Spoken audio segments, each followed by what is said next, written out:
ஆச்சி மசாலா எந்த சமையலும் ருசி தேடும் ரகசியம் ₹20. விளாத்திக்குளம் திமுக எம்எல்ஏ மார்க்கண்டேயன் கைது செய்யப்பட்டிருக்கிறார். கூடுதல் விவரங்களை எமது செய்தியாளர் ராமசுந்தரம் வழங்கிட கேட்கலாம். ராமசுந்தரம், எதன் அடிப்படையில் தற்போது இவர் கைது செய்யப்பட்டிருக்காரு? முழு விவரங்களை பதிவு பண்ணுங்க.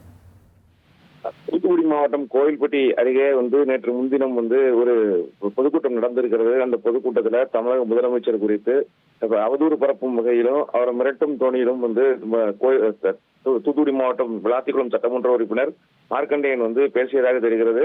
அந்த நன்றி தெரிவிக்கும் கூட்டத்துல அவர் பேசிய அந்த சம்பவம் தொடர்பாக புகார் அளிக்கப்பட்ட சூழல்ல இன்றைய தினம் அவர் வீட்டுல, அதாவது தூத்துக்குடி மாவட்டத்தில் இருக்கக்கூடிய ஒரு இல்லத்துல இருந்தபோது 2 டிஎஸ்பிக்கள் தலைமையிலான போலீசார் அவர் வீட்டுக்கு சென்று அவரை கைது செய்து தற்போது காவல் நிலையத்திற்கு அழைத்து சென்றிருக்கிறார்கள். ஏற்கனவே இதே போல தமிழக முதலமைச்சர் குறித்து அவதூறு பரப்பும் வகையிலும் மிரட்டும் துணியிலும் பேசியதாக முன்னாள் அமைச்சர் அனிதா ராதாகிருஷ்ணன் கைது செய்யப்பட்டு நீதிமன்ற காவலுக்கு உட்படுத்தக்கூடிய முயற்சி மேற்கொண்ட போது நீதிபதி அவரை தெரிவித்தார்.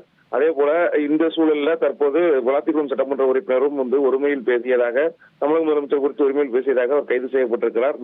இந்த சம்பவம் தொடர்பாக தற்போது போலீசார் அவரை கைது செய்து அழைத்து சென்றிருக்கிறார்கள். இந்த சூழல் அங்கு ஒரு பரபரப்பான சூழலை உருவாக்கி இருக்கிறது. விவரங்களுக்கு நன்றி ராமசுந்தரம். கோவில்பட்டியில் நேற்று முன்தினம் நடைபெற்ற திமுக பொதுக்கூட்டத்தில் விளாத்திக்குளம் சட்டமன்ற உறுப்பினர் மார்க்கண்டேயன் முதலமைச்சர் விஜய் குறித்து ஒருமையில் பேசியிருந்தார். இந்நிலையில் தற்போது அவர் கைது செய்யப்பட்டிருக்கிறார். அது தொடர்பான முக்கிய செய்தியை நாம் பார்த்தோம்.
ஆச்சி மசாலா எந்த சமையலும் ருசி தேடும் ரகசியம் ₹20.